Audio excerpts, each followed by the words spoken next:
আল্লাহু আকবার বলবো, জসার সাইক্লোন রসুলের পথে মোরা চলবই, এ জীবন বাজি রেখে দিনের নিশান মোরা বাংলা কাশাবই। কথা ঠিক কিনা? কিন্তু আমরা অতিক্রম করে আমাদের সামনে এগিয়ে যেতে হবে। কি বলেন? ঠিক কিনা? আজকে সারা বিশ্বের আজকের মুসলমানদের ছোট বাচ্চাদের হাজারিতে এবং আমার মা-বোনেদের ধর্ষণের হাজারিতে সারা বিশ্বের আকাশ বাস কম্পিত হয়ে গেছে, ভারী হয়ে গেছে। কি বলেন? ঠিক কিনা? আল্লাহ বলতেছে, ওই শিশুরা বলতেছেন, তোমাদের কি হয়েছে যে তোমরা কেন আমার পথে সংগ্রাম করছো না, জিহাদ করছো না? এই বাংলার জমিনে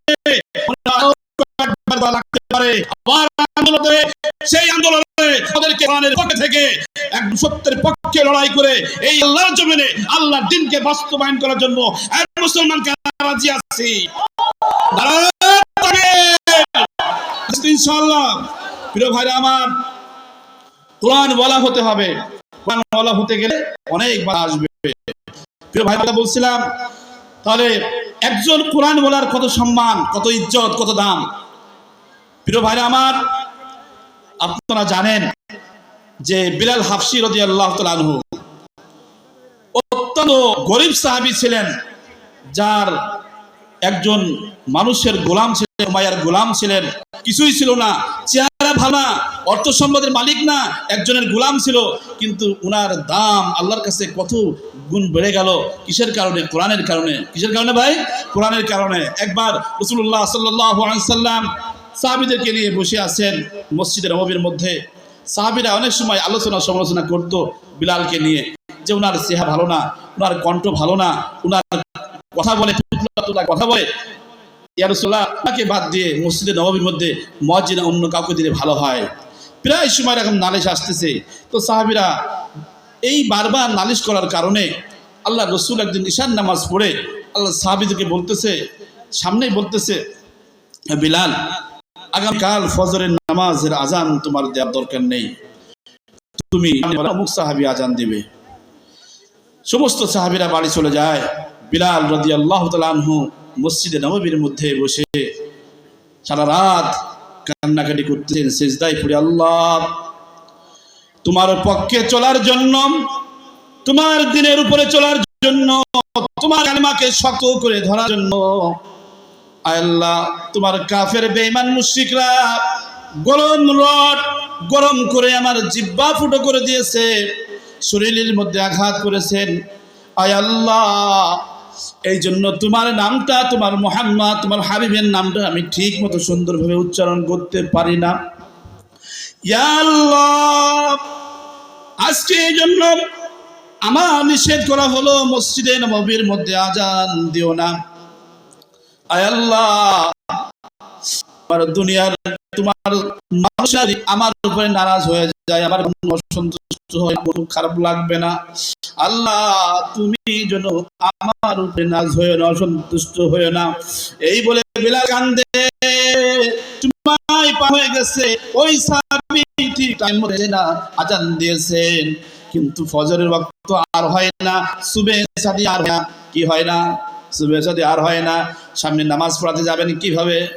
আল্লাহ রাসূলের কাছে এসে জিবরাইল আলাইহিস সালাম বলতেছেন, ইয়া রাসূলুল্লাহ, ইয়া হাবিবাল্লাহ, আজান কি হয় না মসজিদে নববীর মধ্যে? আল্লাহ রাসূল বললেন, আজান তো হয়েছে। সাহাবী আজান দিয়েছেন, কয় না, যদি বিলাল না আজান দেয়, পরিবর্তে যদি 1000 বার আজান দেওয়া হয়, ওই আজান আজিমে আল্লাহর কাছে হয় না। বিলালকে বলা হলো, আজান দাও। বিলাল আজান, এরপরে ঠিক সুবহে সাদি হলেন। রাসূলুল্লাহ সামনে যে ইমামতির কাতারে দাঁড়িয়ে গেলেন। আমার এই সম্মান, এই ইজ্জত কিসের কারণে বলেন? কোরআনের কারণে। কিসের কারণে বলেন? এই জন্য ভাইরা আমার, বন্ধুরা আমার, আমি বলতে চাচ্ছি, এই সম্মান বলা, এই কোরআন বলা যদি কোনো ব্যক্তি হয়, তাহলে দুনিয়ার সম্মান, আখিরাতের ইজ্জত বাড়ায় দেবেন কে? তাহলে সম্মানী হতে গেলে, কোরআন বলা হতে গেলে, আল্লাহর কাছে দামি হতে গেলে চেহারাবান হওয়ার প্রয়োজন নেই, সম্পদশালীর মালিক হওয়ার প্রয়োজন নেই, গাড়ি বাড়ি মালিক হওয়ার প্রয়োজন নাই, এমপি মিনিস্টার হওয়ার দরকার নাই।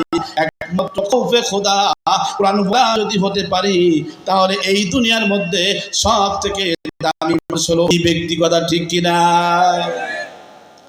ভাইরা আমার?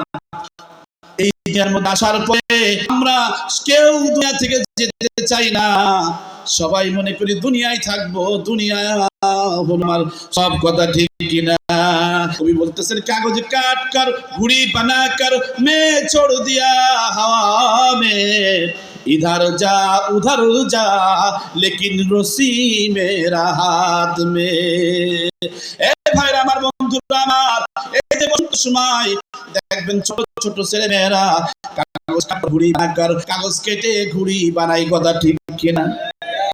এরপরে কি করে? হাওয়ার মধ্যে ছেড়ে দেয়, আস্তে আস্তে উঠতে থাকে। আর ওই যে রশি রশি থাকে বাচ্চাদের হাতে, ওই ঘুড়ি আস্তে আস্তে টান মারতে থাকে, আর বাচ্চা আস্তে আস্তে করে ঢিলা দেয়। কথা ঠিক কিনা? কিন্তু কতক্ষণ পর্যন্ত ঢিলা দেবে? যতক্ষণ পর্যন্ত তার হাতে রশি আছে। কি বলেন? এরপরে কি আর ঢিলা দিতে পারবে নাকি? এরপরে কি আর ঢিলা দিতে পারবে? পারবে না। যখন আবার টানতে থাকে, ওই বাচ্চা বলতে থাকে, ইধার যা উধার যা লেকিন রসি মেরা হাত মে। এ গুড়ি, যতই তুমি এদিকে যাও আর উধার এদিকে যাও আর যাও, যতই তুমি টানাটানি করো না করো, মনে রাখবা, মনে রাখো, সন্ধ্যা হয়ে যাবে। আমার মা দিবা, সন্ধ্যা হয়ে গেছে, বাড়ি আয় বাবা, বাড়ি চলে আয়। আমি আর হাতের মধ্যে রশি রয়েছে, আমি আস্তে করে টেনে নিয়ে গুছাই নিয়ে বাড়ির মধ্যে চলে যাব। কথা ঠিক কিনা?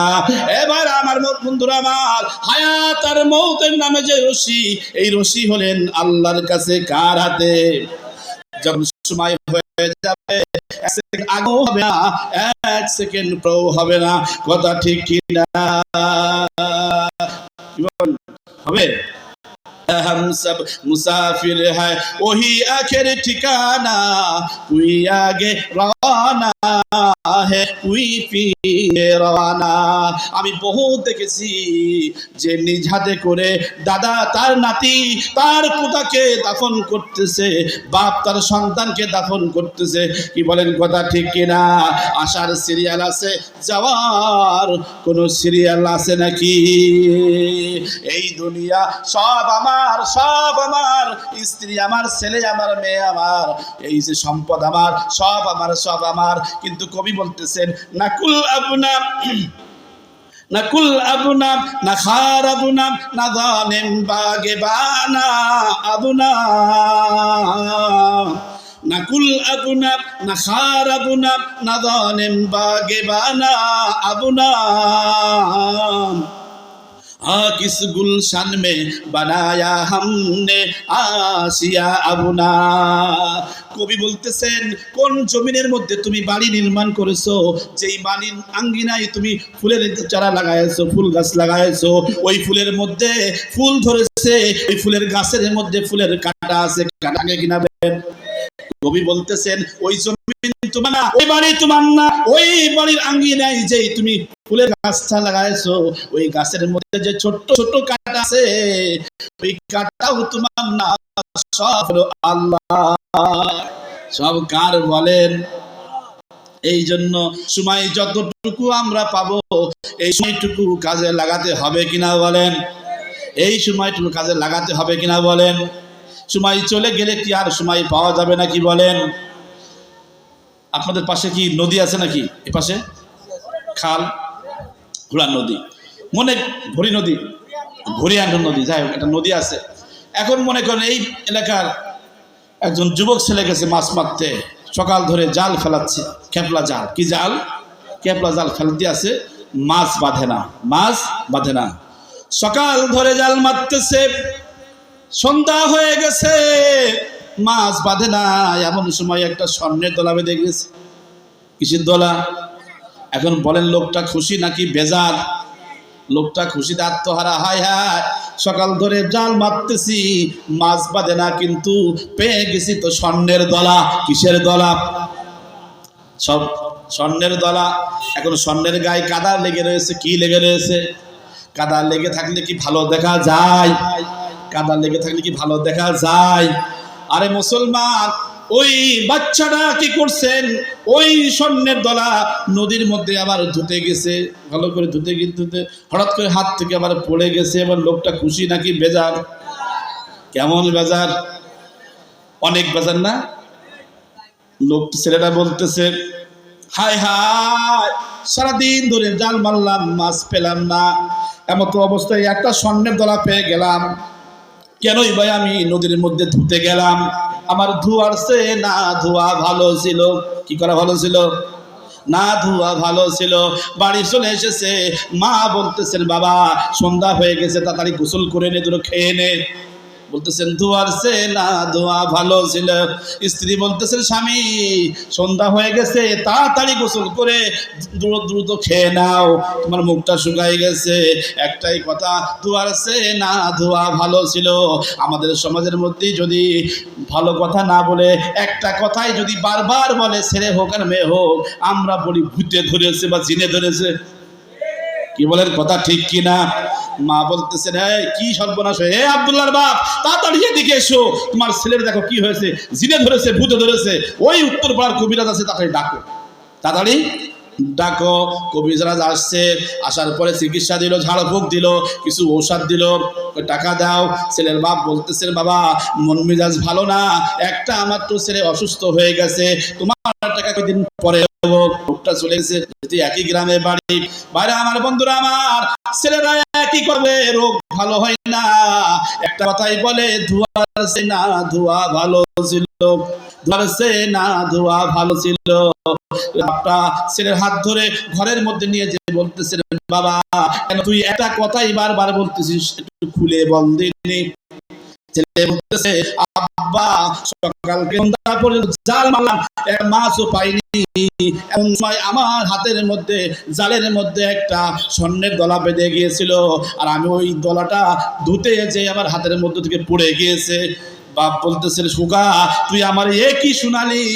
আমার শোনার চেয়ে না শোনা ভালো ছিল।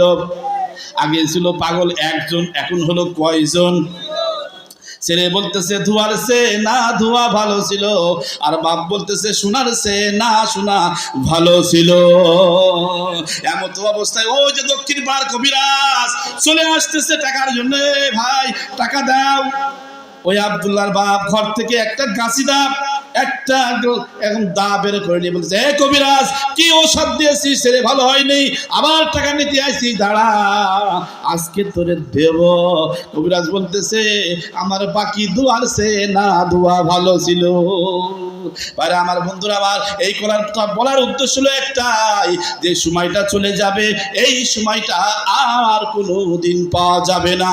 কি বলেন, কথা ঠিক কিনা? এই সময়টা কাজে লাগাতে হবে। কি বলেন, কাজে লাগাতে হবে না? যারা বুদ্ধিমান তারা মনে করে মুমসাই জিন্দেগি যা ইচ্ছা তাই করবো, মুমসাই জিন্দেগি যা ইচ্ছা তাই করবো। এনাদের জন্য আমি একটা আয়াতে কারিমা তিলাওয়াত করেছি। এনাদের জন্য রয়েছে জাহান্নাম। কি রয়েছে?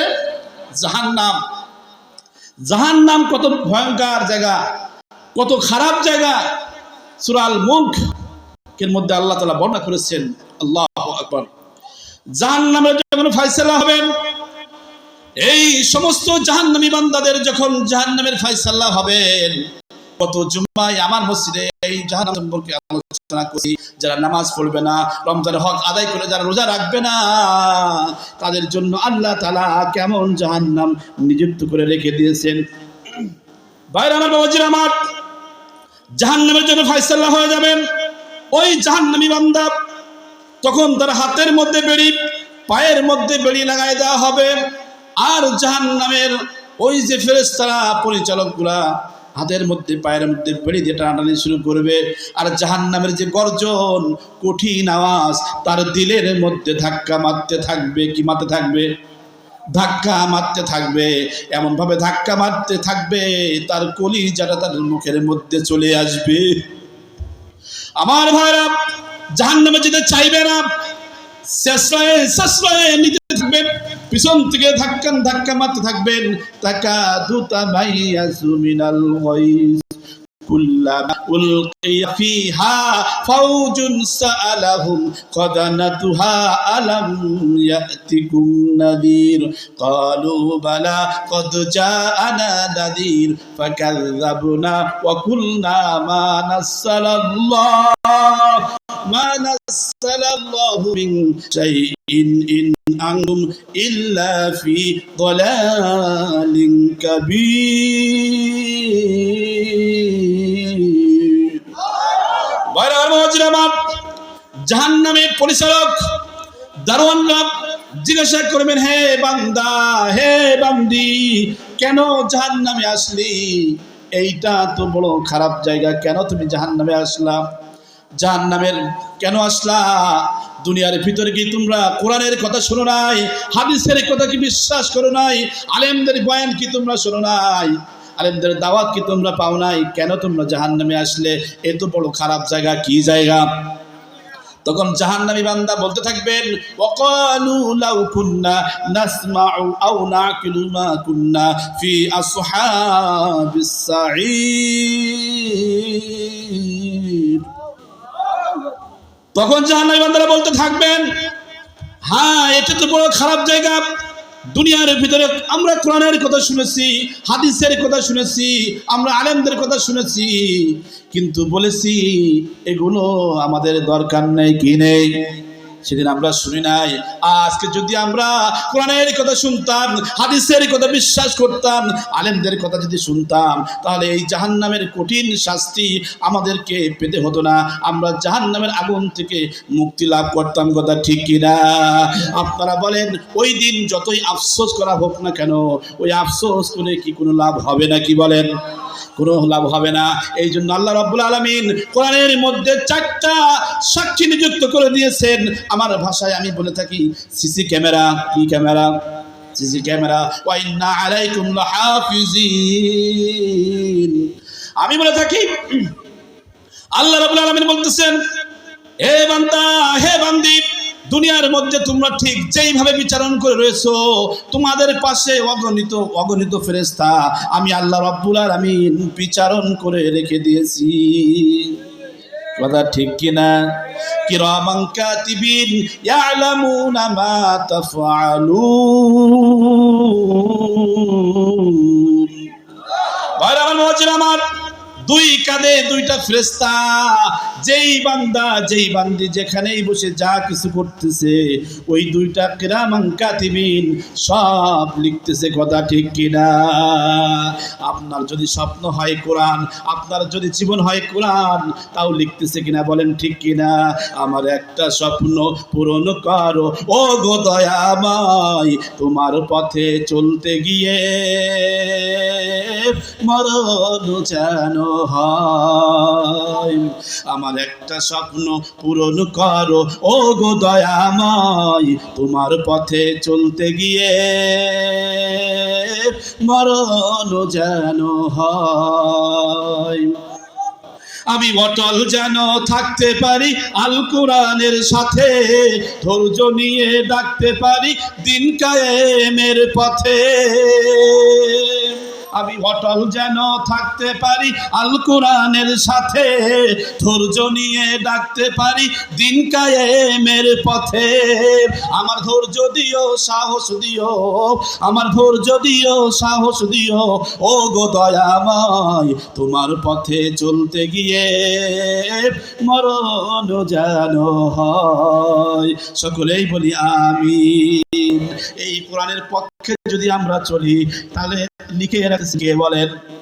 কিরামান কাতিবিন, 2টা ফেরেশতা নিযুক্ত করে লিখে দিয়েছেন। কোরআনের পক্ষে চলি না চলি লিখতেছেন ফেরেশতারা। কথা ঠিক কিনা? ঠিক না? আমরা মনে করি কদু খাওয়া সুন্নাত, লাউ খাওয়া সুন্নাত, কি বলেন, গোশত খাওয়া সুন্নাত, সুন্নাত, হালুয়া রুটি খাওয়া সুন্নাত। ভাইরা আমার, বন্ধুরা আমার, কিন্তু জিহাদের ময়দানে যে আল্লাহর রাস্তায় জীবন দিয়ে শহীদ হওয়া, রক্ত দেওয়া, সময় দেওয়া, শ্রম দেওয়া, যার একটা সুন্নাত, এই কঠিন সুন্নাতের কাছে মুসলমানরা আজকে নেই। কথা ঠিক কিনা? ए शहादत कहे उल्फत में कदम रखे ना, ए शहादत कहे उल्फत में कदम रखे ना लोगों समझते हैं आशा है मुसलमान होना। আজকে মুসলমান মনে করে মুসলমান হওয়া সহজ জিনিস, মুসলমানের ঘরে জন্মগ্রহণ করেছি, এই জাতিসূত্রে আমরা মুসলমান। আসলে এটা মুসলমান না। মুসলমান হওয়ার অর্থ হলো সত্য মিথ্যা পার্থক্যকারী আর শাহাদাতের ঈদগাহে শামিল হয়ে যাওয়া। কথা ঠিক কিনা? অর্থাৎ কোরআনের পক্ষে দাঁড়িয়ে যাওয়ার নামই হলো মুসলমান। কথা ঠিক কিনা? আজকে যারা ইসলামের পক্ষে চলে না, ইসলামের বিরোধিতা করে, ইসলামের সাথে শত্রুতা করে, যারা ইসলামের পক্ষে আমরা চলি, আমাদের দেখে ট্যাট্টামি করে, তামাশা করে, এদের জন্য আল্লাহ তাআলা কি বলতেছেন একের পর এক আয়াত আসতেছে। আমি সংক্ষিপ্ত আকারে তাফসীর করে আমি ইনশাআল্লাহ ছেড়ে দেবো। প্রিয় ভাইরা আমার, এই যে কিরামান কাতিবিন ইয়ালামুনা মা তাফআলুন, কি কোরআনের আয়াত না? কি অংশ? বানানো করে কথা বলছি না, কোরআনের কথা বলতেছি। তাহলে দুইটা ফেরেশতা সব লিপিবদ্ধ করতেছেন, বান্দা খারাপ কাজ করুক চাই ভালো কাজ করুক। কি বলেন? কথা ঠিক কিনা? কিন্তু আজকে সমাজ এমন হয়ে গেছে, আসল কথা কেউ বলে না, সবই দেখি টানা না না, আসল বুঝা কেউ বোঝে না, সবই দেখি তাল বাহানা। কথা ঠিক কিনা? এমনকি মসজিদের ইমাম সাহেব সত্য কথা, হক কথা বলে না। কি বলেন? কথা ঠিক কিনা? আমার মসজিদে, জুমার মসজিদে, আমি সরকারি ফুটবলার মসজিদের খতিব ছিলাম, আমাকে সরাই দেওয়া হলো। 7 বছর পরে সরাই দেওয়া হলো, যে উনি হক কথা বলে, যা বলে তাতে আমাদের গায়ে লেগে যায়, আমাকে সরাই দেওয়া হলো। কথা বললাম, তোমার মসজিদে ইমামতি করবো না, রাখো তোমার খতিবগিরি, করবো না। গত 1.5 মাস পূর্বে এক মসজিদে ঢুকছি, জুমার নামাজ পড়াচ্ছি। আমি প্রথম শর্ত দিয়েছি যে আমাকে আগে কোরআন এবং হাদিসের হক কথাগুলো বলতে দিলে, আমার টাকা কয় টাকা দিবেন এটা আমার হিসাব না, আমার আগে হক কথা বলতে দিতে হবে। তো বলে, ভাই কোনো সমস্যা নেই, আপনার মতো আপনি কথা বলবেন, আমাদের কোনো আপত্তি নেই, আলহামদুলিল্লাহ বলেন। প্রিয় ভাইরা আমার, বলছেন আমার, আজকে সমাজের কিছু মানুষ টাকার লোভে, সম্মানের লোভে, নেতার লোভে দুনিয়া দুনিয়া করে পাগল হয়ে গেছে। যে জাহান্নাম আছে, এই জাহান্নামের কথা ভুলে গেছে। কথা ঠিক কিনা? মনে করেন একটা গ্রামে ইমাম সাহেব নামাজ পড়ায় ঈশার সময় চলে যায়, আর মুয়াজ্জিন সাহেবকে বলেছেন যে তুমি এই 500 টাকা নাও, তেল কিনে এনে তোমার মসজিদের মধ্যে রেখে দাও। প্রতিদিন কারেন্ট চলে যায়, বারবার অল্প অল্প তেল কিনা ঝামেলা। তাই সেক্রেটারি সাহেবকে টাকা নিয়ে মুয়াজ্জিনকে দিয়েছে, বড় এক কন্টেনার তেলকে মসজিদের মধ্যে কোনায় রেখে দিয়েছে। এমন তো অবস্থায় এলাকার একটা চোর আছে না বলেন, এই চোরের নজর পড়ে গেছে। ওরে আল্লাহ, 115 টাকা করে কেজি সরষের তেলের কেজি। এই মুয়াজ্জিন সাহেব নিজে কি করছে, পিস পিস যে দেখে যে মসজিদের মধ্যে রেখে দিয়েছে। রাত্রিবেলা মুয়াজ্জিন সাহেব এসে দোয়া পড়তেছেন, চোরের দোয়া, ওই চোর দোয়া পড়তেছেন, আল্লাহ এই মসজিদ তোমার, এই তেলও তোমার, আমি চোরও তোমার। এই বলতেছে, তেল ঢালতেছে, তেল ঢেলে নিয়ে ঠিক চলে গেছে বাড়ি। এরপরে সকালবেলা মুয়াজ্জিন সাহেব আযান দিতে এসে দেখে ওই যে তেল রাখছিলাম কন্টেনার একদম সাবাল করে দিয়েছে। বুঝলেন তো? সাবাল, সানডে মন্ডে ক্লোজ, একদম কিছু নেই। মুয়াজ্জিন, হায় হায়, এত টাকা দিল ইমাম সাহেব, ক্যাশিয়ারের কাছ থেকে, সেক্রেটারির কাছ থেকে টাকা নিয়ে, এখন আমাকে কি বলবে? ইমাম সাহেবকে বলল, সেক্রেটারি সাহেবকে বললেন, এই যে তেল এনেছিলাম সব শেষ, এখন কি করব? কয় কি করা যাবে, এখন আবার টাকা নাও, আর এক বোতল কন্টেনার ভরে নিয়ে রেখে দাও। মুয়াজ্জিন সাহেব রাত্রিবেলা ঈশার নামাজ পড়ে সবাই বাড়ি চলে গেছে, আর উনি আচ্ছা রকম একটা লাঠি কেটে নিয়ে, বাঁশের লাঠি মোটামুটি সাইজ করে নিয়ে কেটে মেহরাবের পাশে চুপচাপ বসে রয়েছে, যে কখন সেই চোর আসে। এসে দেখে যে ওই চোর দোয়া পড়তেছে আর তেল ঢালতেছে, আল্লাহ এই মসজিদ তোমার, এই তেল তোমার, আমি চোরও তোমার। এমন সময় মুয়াজ্জিন সাহেব আজরাইলের মতো লাঠি নিয়ে মাথার উপর দাঁড়ায় গেছে, এই চোর তোর কি দোয়া পড়া শেষ? কয় হ্যাঁ শেষ। কয় এটা আমার দোয়া শোন, আল্লাহ এই মসজিদ তোমার, এই তেলও তোমার, এই চোরও তোমার, এই লাঠিও তোমার বলে মাথায় একটা বাড়ি মেরে দিয়েছে। এখন চোর চিৎপাটাং হয়ে পড়ে গেছে আর বলতেছে, হে মুয়াজ্জিন সাহেব, আর মারিস না, আর মারিস না, সারা জীবন চুরি করলাম তো এই দোয়া পড়ে, কিন্তু লাঠিও যে আল্লাহর, এই দোয়াটা তো আমি জানি না। আজকে এই সমাজের কিছু নেতারা, এই সমাজের কিছু বদমাইশ কুলাঙ্গার সন্তানেরা তারা ভুলে গেছে জাহান্নাম নামে যে জায়গা, এই জাহান্নাম যে আল্লাহর আছে, এইটা কিন্তু ভুলে গেছে। কথা ঠিক কিনা?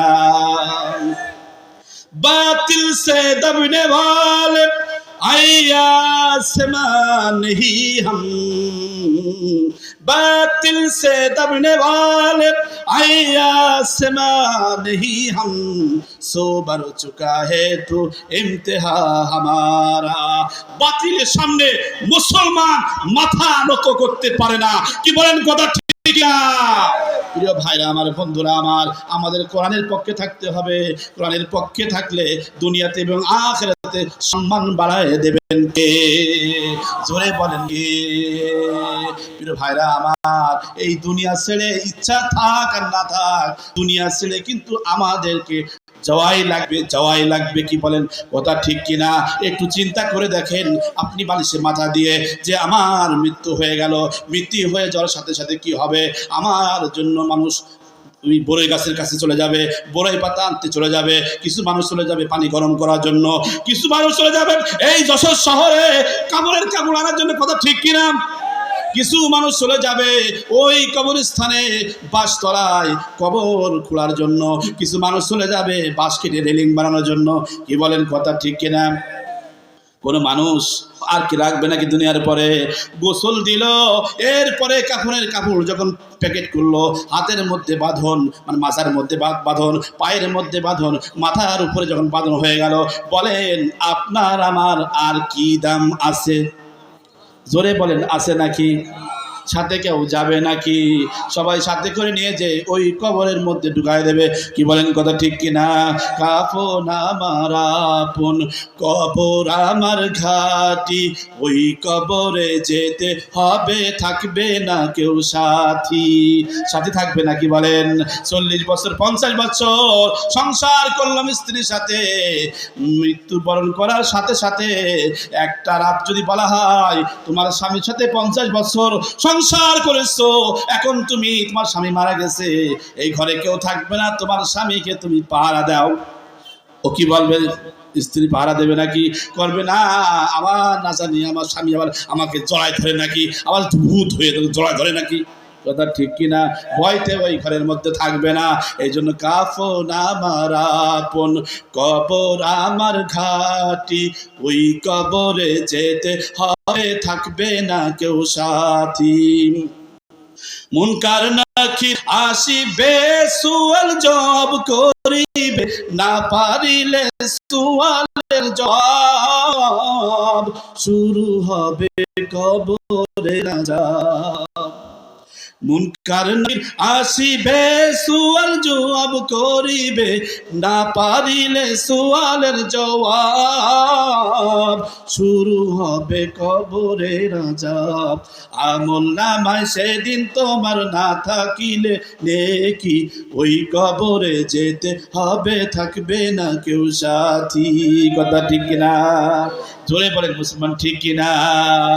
ভাই আমার, বন্ধুরা আমার, অনেক আয়াতে কারিমা তেলাওয়াত করেছিলাম, সবগুলো তাফসীর করে পারতেছি না যেহেতু রাত অনেক বেশি হয়ে গেছে। প্রিয় ভাই আমার, যে কথা বলছিলাম, কিরামান কাতিবিন, 4টা সিসি ক্যামেরা। একটা হলো আল্লাহ তাআলা ফেরেশতা বিচারণ করে রেখে দিয়েছেন, একটা সাক্ষী, বান্দা কোথায় কি করতেছে লিখতেছে। আর একটা হলো কিরামান কাতিবিন, যে 2 কাঁধে যেটা ফেরেশতা আছে সবকিছু লিপিবদ্ধ করতেছেন। আরেকটা হলো ইয়াউমা ইযিন তুহাদ্দিসু আখবারাহা, হে বান্দা, হে বান্দি, কোন জমিনের মধ্যে তুমি বসে গুনাহ করো, ওই জমিনও কাল কিয়ামতের ময়দানে তোমার বিরুদ্ধে সাক্ষী দেবে। কি বলেন? কথা ঠিক কিনা? আমরা এখানে মাহফিলের মধ্যে বসে তাফসীর শুনতেছি, এই জমিন কাল কিয়ামতের ময়দানে আমাদের পক্ষে সাক্ষী দেবে। কথা ঠিক কিনা?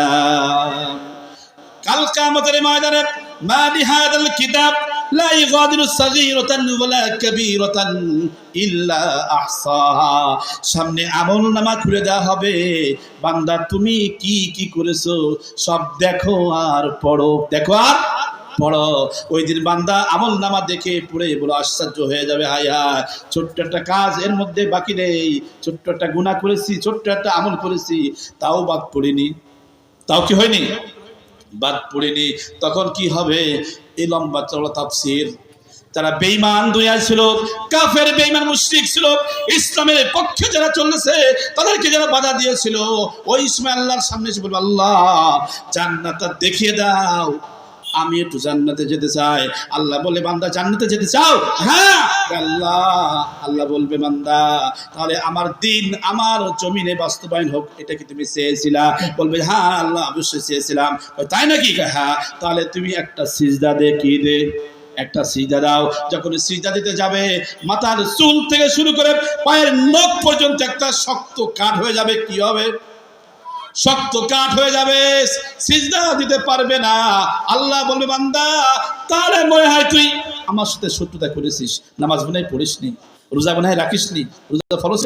আল্লাহ তুমি বলো কি, তোমার ফেরেশতারা আমার সাথে দুশমনি করে এই তোমার খাতায় লিখে হয়েছে। আল্লাহ আমি সব করেছি। আল্লাহ রাব্বুল আলামিন সংক্ষিপ্ত জাতি, আল্লাহ তখন তার মুখের মধ্যে মোহর লাগাই দেবে। কি করে দেবে? মুখটা বন্ধ করে দেবে। কোরআনের মধ্যে আল্লাহ তাআলা ঘোষণা করেছেন, আল-ইয়াওমা নাখতিমু আলা আফওয়াহিহিম ওয়া তুকাল্লিমুনা আইদিহিম ওয়া তাশহাদু আরজুলুহুম বিমা কানু ইয়াকসিবুন। আমার মুআজ্জিন আমার, আল্লাহ রাব্বুল আলামিনের হুকুমে হাত পা অঙ্গ প্রত্যঙ্গ সব আল্লাহর সামনে সাক্ষী দিয়ে দেবে। ও মা, ও বোন, আজকে আমরা আপনারা অনেকেই কি করেন, আমার মা বোনের মধ্যে অনেকেই এমন আছে, আপনাদের অঞ্চলে হয়তো নাই, কিন্তু স্বামী যায় চাকরিতে, স্বামী যায় ব্যবসায়, আর অন্যের সাথে ইয়ারফোন লাগায় গল্প করে। কথা ঠিক কিনা? আমি একবার ঢাকা থেকে আসতেছি, আমার পিছনে বসা এক ভদ্রলোক ফোনে কথা বলতেছেন, খুলনায় যাবেন। তখন তো আর এই ঘাট নাই, মানে ব্রিজ নাই, তখন মানে আমরা ফেরির উপরে কথা বলতেছেন যে ভাই, যে তাহলে কি আমার আর আশা লাগবে না খুলনায়, মেয়ে চলে গেছে?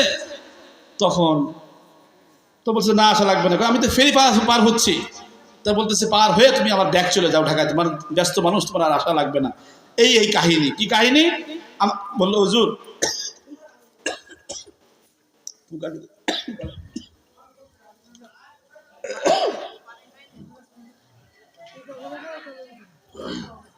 আবার বলতেছে, হুজুর আমার ভাতিজার বিয়ে খুলনাতে, আমি দাওয়াত পেয়ে আমার ভাতিজার বিয়ে অংশগ্রহণ করব, কালকে তার বিয়ে। এই মাত্র এখন ফোন আসলো যে এখন 11টা বাজে, সেই মেয়ে আর একজনের হাত ধরে চলে গেছে। আমি বললাম, ভাই যত ওই যে স্টার জলসা আর বাটন ফোন না, এখন হয়েছে টাচ ফোন। কি হয়েছে? এই যে ফেসবুক, মেসেঞ্জার, কি বলেন কথা ঠিক কিনা? কেমনে ঠিক রাখবেন মেয়েদের? ঠিক রাখার কোনো লাইন নেই। কথা ঠিক কিনা? একমাত্র মাদ্রাসায় যদি আপনার মেয়েকে একমাত্র যদি মাদ্রাসায় পড়াতে পারেন পর্দা নিশের সাথে, তাহলে কিছুটা হলেও সম্ভব ঠিক রাখা। কথা ঠিক কিনা? এছাড়া কি সম্ভব? বলেন সম্ভব না। ভাইরা আমার, শেষ পর্যায়ে চলে এসেছি, আয়াতের তাফসীর আর ওদিকে যাব না।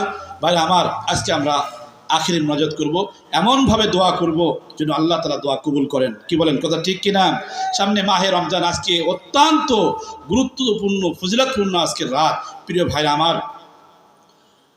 হযরত মুসা কালিমুল্লাহ, উনার জামানায় বৃষ্টি হয় না, তো কওমের লোকেরা আসলো, এসে বলতেছেন, হে মুসা বৃষ্টি হয় না, তুমি একটু দোয়া করো আল্লাহর কাছে, এই এলাকায় মহামারী লেগে গেছে, তুমি যদি তো নবী, তুমি তো পয়গম্বর, তুমি যদি দোয়া করো আল্লাহ তাআলার পক্ষ থেকে বৃষ্টি হবে, আমরা আশা রাখি, তুমি দোয়া করো। মুসা কালিমুল্লাহ কি করলেন? সাথে সাথে দুই হাত উত্তোলন করলেন আর বললেন, আল্লাহ আমার কওমের লোকেরা কষ্টে আছে, বৃষ্টি হয় না, তুমি একটু বৃষ্টি দাও। মুসা কালিমুল্লাহর কথা শুনে আল্লাহ তাআলা বললেন, মুসা তুমি একা দোয়া করলে আমি আল্লাহ তাআলা কবুল করব না এই সময় এখন। কয় কেন? কয় কওমের লোকেদের সবকে এক জায়গায় করো। কি করো? এক জায়গায় করো, তারপরে দোয়া করো, আমি আল্লাহ তাআলা তোমার দোয়া মঞ্জুর করব। প্রিয় ভাইরা আমার, বন্ধুরা আমার, মুসা কালিমুল্লাহ এলান করে দিলেন। কওমের লোকেরা কিছু আসলো, আর কিছু লোক যারা দোকানপাটে বসে তাস খেলা করতেছে, এই ক্যারাম বোর্ড খেলা করতেছে, গুটি খেলা করতেছে, এখন আমাদের এলাকায় করে কি করে না বলেন? ভাইরা আমার, বাবাজিরা আমার, মুসা কালিমুল্লাহর কথা শুনে কিছু লোক আসলো, কিছু লোক আসলো না। আবার যখন নামাজ পড়াতে যাবেন, দোয়া করবেন, আল্লাহ তাআলা বলে, মুসা, ওই যে দোকানপাটে যারা বসে আছে, যারা আড্ডা দিচ্ছে, বদমাশগুলো, ওরাও যদি প্রত্যেকটা মানুষ যতক্ষণ পর্যন্ত এই মজলিসের মধ্যে না আসবে, একটা লোক বাকি থাকতে তুমি দোয়া করলে আমি আল্লাহ তাআলা দোয়া কবুল করব না। ভাই আমার, বাবাজিরা আমার, মুসা কালিমুল্লাহ বলে দিলেন, এলান করে দেওয়ার পরে ওই কওমের একটা লোক আর বাড়ি থাকলো না, সবাই চলে আসলো ময়দানের মধ্যে। মুসা কালিমুল্লাহ সামনে যাবেন নামাজ পড়ার জন্য, যায় নামাজের যে পা রেখেছেন, আল্লাহ তাআলা বললেন, মুসা, তুমি যতই দোয়া করো আমি আল্লাহ তাআলা দোয়া কবুল করব না। আল্লাহ, কেন? এই যে মজলিসের মধ্যে এমন একজন পাপিষ্ঠ, এমন একজন খারাপ লোক আছে, ওই লোককে তুমি না বের করে দাও, যতক্ষণ পর্যন্ত বের করবা না আমি আল্লাহ তাআলা তোমার দোয়া কবুল করব না। মুসা কালিমুল্লাহ বলে, আল্লাহ, সেই লোকটাকে ইশারাতান দেখায় দেওয়া হলো, ওই লোকটা। মুসা কালিমুল্লাহ আস্তে আস্তে হাঁটতে হাঁটতে ওই ময়দানের মধ্যে ওই লোকের কাছে যেয়ে বললেন, ভাই, তুমি এই ময়দান ছেড়ে চলে যাও, তুমি যদি এই ময়দানের মধ্যে থাকো, আমি মুসা 1000 বার যদি দোয়া করি আল্লাহ তাআলা আমার দোয়া কবুল করবে না। আর কওমের লোকেরা কষ্ট পাচ্ছে, আরো বেশি কষ্ট পাবে, দয়া করে মেহেরবানি করে তুমি এইখান থেকে চলে যাও। লোকটা মাথা নিচু করে আস্তে করে বের হয়ে যাচ্ছেন। মুসা কালিমুল্লাহ ওইখান থেকে যায় নামাজে আসছেন, আর ওই লোকটা ময়দান থেকে বের হয়ে রাস্তার উপরে উঠেছেন।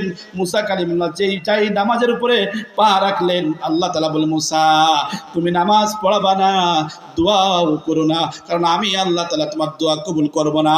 ওই আল্লাহ, কেন? ওই যে লোকটাকে তুমি বের করে দিয়েছো, ওই লোকটাকে আবার ওই মজলিসের মধ্যে না আনা পর্যন্ত আমি আল্লাহ রাব্বুল আলামিন বৃষ্টি দেব না, তোমার দোয়া কবুল করব না। মুসা তো সেই রাগী মানুষ, কিতাবের মধ্যে আসছে যখন রাগ উঠতেন তখন তার মাথার চুলগুলো পাগড়ি ভেদ করে দাঁড়ায় যেত। আল্লাহু আকবার। মুসা কালিমুল্লাহ রেগে গেছেন, আল্লাহ, বুঝলাম না তোমার নীলে খেলা, যাকে রাখলে তুমি বৃষ্টি দিবা না, আবার তাকে না নিয়ে আসলে আবার তুমি বৃষ্টি দেবা না, তোমার কথা তো বুঝলাম না। আল্লাহ তাআলা বলে, মুসা, ওই লোকটা সব থেকে পাপিষ্ঠ ছিল, গুনাহগার ছিল, কিন্তু তুমি যখন তার কানে কানে যে বলেছো যে তুমি পাপিষ্ঠ, তুমি গুনাহগার, এইখান থেকে তুমি বের হয়ে যাও, ওই লোকটা মাথাটা নিচু করে আল্লাহ আমার দিকে রুজু হয়ে এমন ভাবে তওবা করেছে, তার চোখ দিয়ে পানি গড়িয়ে নাক পর্যন্ত আসতে আসতে আমি আল্লাহ তাআলা তার পিছনের তামাম গুনাহ মাফ করে দিয়েছি। ভাইরা আমার, বন্ধুরা আমার, আমরা কি এখন এইভাবে করে দোয়া করতে পারি না? অনেকের বাপ মা নাই, অনেকের আত্মীয় স্বজন নাই, প্রতিবেশী নাই, নানা নানি নাই, কি বলেন কথা ঠিক কিনা? আজ থেকে 100 বছর আগে যারা দুনিয়ার মধ্যে থেকে চলে গেছে তাদের কি কেউ আমরা চিনি নাকি? আমরা মরে যাওয়ার পরে 100 বছর পরে যারা আসবেন তারা কি আমাদের চিনবে নাকি বলেন? কাদের জন্য দুনিয়া করলাম, কাদের জন্য সম্পদ রেখে গেলাম, কাদের জন্য আমরা গাছপালা রেখে গেলাম, কাদের জন্য আমরা বাড়ি রেখে গেলাম, কি বলেন কথা ঠিক কিনা? একটাই হলো দাবি, সেটা হলো এই যে কোরআন, এই যে কোরআনের যে মজলিস, কোরআনের ঘর, মাদ্রাসা, এই মাদ্রাসার সাথে যদি মুহাব্বত রাখতে পারেন, ভালোবাসা যদি রাখতে পারেন, আপনার দ্বারা যদি হাফেজে কোরআন তৈরি হয়, তাহলে এরাই হলেন আপনার সদকায়ে জারিয়ার আরেকটা মাধ্যম। কথা ঠিক কিনা? কাল কিয়ামতের ময়দানে এই মসজিদ, এই মাদ্রাসা, এখান থেকে যারা হাফেজে কোরআন হবেন, যারা বিনা হিসেবে জান্নাতের মধ্যে যাবেন, এক একটা তেলাওয়াত করবেন আর এক একটা মঞ্জিল, এক একটা তালা উপরে উঠতে থাকবেন। আল্লাহু আকবার। কোন হাফেজ আপনাদেরকে বাদ দিয়ে তারা জান্নাতে যাবে না। সুবহানাল্লাহ বলবেন না? পিছনে ভাইরা বলছেন না সুবহানাল্লাহ বলবেন না? এই জন্য কোরআনের মজলিসের সাথে, কোরআনের ঘরের সাথে আমরা থাকবো ইনশাআল্লাহ।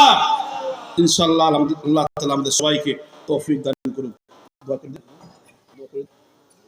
درشد پر اللهم صل على محمد وعلى آل محمد كما صليت على إبراهيم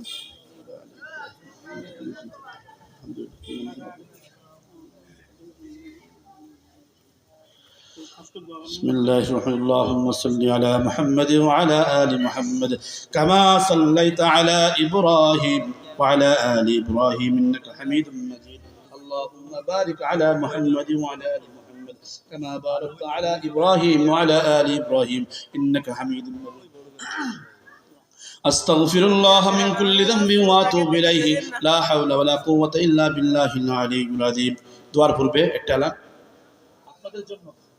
আপনাদের জন্য রমজানের একটা তোহফা নিয়ে আসছি, এটা পকেটে রাখতে পারবেন। পুরো মাহে রমজান 30 রমজানের এখানে ক্যালেন্ডার দেওয়া আছে, আপনারা নিতে পারেন স্টেজ থেকে দুয়ার শেষে। আল্লাহুম্মা আমিন।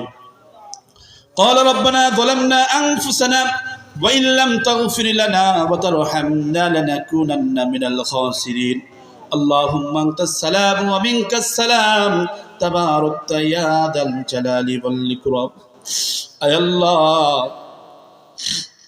গভীর রাত্রিবেলা তোমার শাহিদ আমরা হাত উত্তোলন করেছি। আয় আল্লাহ, আমি সব আমার ভাইরা, আমার পর্দার আড়ালের মা বোনেরা, আয় আল্লাহ গহীন রাত্রিবেলা তোমার শাহী দরবারে হাত উত্তোলন করেছি। আল্লাহ, আমাদের সকলের হাত দুখানা তুমি কবুল আর মঞ্জুর করে নাও। আল্লাহ, আমরা জেনে গুনাহ করেছি না জেনে গুনাহ করেছি, বুঝে গুনাহ করেছি না বুঝে গুনাহ করেছি, আল্লাহ মেহেরবানি করে আমাদের জীবনের সমস্ত গুনাহ তুমি মাফ করে দাও। আল্লাহ, আমাদের জীবনের সমস্ত গুনাহ তুমি মাফ করে দাও। আল্লাহ, আমাদের সবাইকে তুমি তোমার জান্নাতি মানুষ হিসেবে কবুল করে নাও। আল্লাহ, আমাদেরকে পরিপূর্ণ ইমানদার মুত্তাকি পরেজগার না বানাইয়া আমাদের কাউকে তুমি কবরের ডাক দিও না। আল্লাহ, আমাদের সবাইকে তুমি মাফ করে দাও। আল্লাহ, এই যে কোরআনের মাহফিল, কোরআনের মজলিস, কোরআনের ঘর, আল্লাহ সেই আসর থেকে শুরু করে এখন আগ পর্যন্ত আল্লাহ কোরআনের তাফসীর চলতেছে, আলোচনা চলতেছে। আল্লাহ, যে সওয়াবটুকু হয়েছে সর্বপ্রথম আকাই তাবদার বিশ্বনবী জনাব মুহাম্মদুর রাসূলুল্লাহ সাল্লাল্লাহু আলাইহি ওয়াসাল্লামের রওজা মুবারকে পৌঁছায়া দাও। আয় আল্লাহ, বাবা আদম হতে শুরু করে আজ পর্যন্ত तमाम পৃথিবী থেকে যত মুমিন মুমিনাত যারা শহীদ হয়ে গেছেন, আল্লাহ সকলের কবরের মধ্যে তুমি সওয়াবের হাদিয়াটুকু পৌঁছায়া দাও। আল্লাহ, আমরা যারা হাত উত্তোলন করেছি, আল্লাহ আমাদের অনেকের মা নাই, জনম দুঃখিনী মা বাবা, আল্লাহ চিরতরে ওই গহীন কবরের মধ্যে চলে গেছে। আল্লাহ, আমাদের সন্তানদেরকে মানুষ করতে যে দেখতেছি কত কষ্ট হয়, একটা ছেলে একটা মেয়েকে মানুষ করতে বড় করতে, আল্লাহ আমাদেরকে ঠিক সেইভাবে আপনাদের সকলের মা বাবারা ঠিক এমনইভাবে কষ্ট করে লালন পালন করে আমাদেরকে বড় করেছেন। আয় আল্লাহ, মেহেরবানি করে ওই কবর দুখানা তুমি রিয়াজুল জান্নাত বানায় দাও। আল্লাহ, আমাদের অনেকের দাদা দাদি, ভাই ভাবি, আত্মীয় স্বজন, প্রতিবেশী, ভাতিজা সহ, আল্লাহ শ্বশুর শাশুড়ি সহ, আল্লাহ অনেকেই কবরের মধ্যে শুয়ে আছে। আল্লাহ, সবার কবরকে তুমি রিয়াজুল জান্নাত বানায় দাও। আল্লাহ, সবাইকে তুমি মাফ করে দাও। আল্লাহ, সবার কবরের মধ্যে তুমি সওয়াবের হাদিয়াটুকু পৌঁছায় দাও।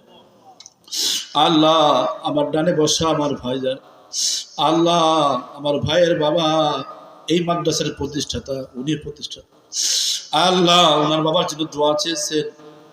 আল্লাহ, কোরআনের বরকতে তার কবরকে তুমি রিয়াজুল জান্নাত বানায় দাও। আল্লাহ, আমাদের সবাইকে তুমি মাফ করে দাও। আল্লাহ, আমরা যারা হাত তুলেছি আমাদের সবাইকে তুমি হায়াতে তৈয়্যিবা সিহাতে কুল্লিয়া দান করে দাও। আল্লাহ, আমাদের সবাইকে পরিপূর্ণ ঈমানদার মুত্তাকি পরেজগার হিসেবে তুমি কবুল আর মঞ্জুর করে নাও। আল্লাহ, আজকের এই মাহফিল যারা সাজিয়েছেন, অর্থ দিয়েছেন, সময় দিয়েছেন, শ্রম দিয়ে এই কোরআনের সুন্দর একটি মজলিস কায়েম করেছেন, আল্লাহ কাল কিয়ামতের ময়দানে আল্লাহ আমাদের সকলকে তুমি নাজাতের ওসিলা হিসেবে তুমি কবুল আর মঞ্জুর করে নাও। আল্লাহ, আমাদের সবাইকে কাল কিয়ামতের ময়দানে আমরা সবাই যেন একসাথে কোরআনের পাখি হয়ে হাসতে হাসতে যেন তোমার জান্নাতে যেতে পারি, আল্লাহ সে তৌফিক তুমি দান করে দাও। আল্লাহ, তুমি আমাদেরকে মাফ করে দাও।